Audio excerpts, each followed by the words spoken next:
Сейчас мы находимся в кабинете эрготерапии, где пациенты из Верхоянска получают необходимые процедуры, которые восстанавливают память, зрение и моторику. Помимо всего этого, им оказывают такие виды лечения, как ЛФК, массаж, дыхательная гимнастика и многое другое. В настоящее время в Республиканском социально-оздоровительном центре комплексной реабилитации инвалидов проходит лечение 6 человек из Верхоянска. В центре условия санаторные, за пострадавшими круглосуточное наблюдение, 4-разовое питание и необходимые оздоровительные процедуры. К нам поступает направлением через Управление социальной защиты при Министерстве труда и социального развития. В конце каждый пациент получает выписки и рекомендации.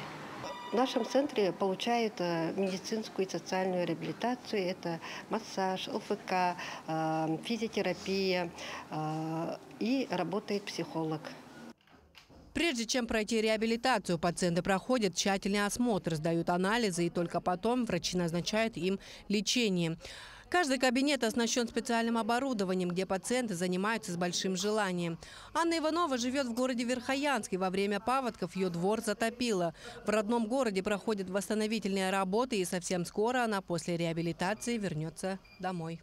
Я поступила 1 августа, прошла массаж, дыхательная гимнастика. Улучшение есть, конечно, все хорошо. Никита Прудецкий из села Томтор поступил в центр в начале августа. В 2018 году он перенес инсульт. И это его первая реабилитация после тяжелой болезни. Я получил значительное улучшение, стал ходить быстрее. Я хожу на массаж, физкультура, это ЛФК и физиотерапия. За 2 месяца реабилитацию прошли 23 жителя Верхоянского района. Специалисты уверяют, что лечение пожилых людей по этой линии будет продолжено до конца текущего года. Так, до конца декабря центр планирует принять по 10 человек в месяц. Лидия Гасанбалаева, Семен Семенов, Якутск.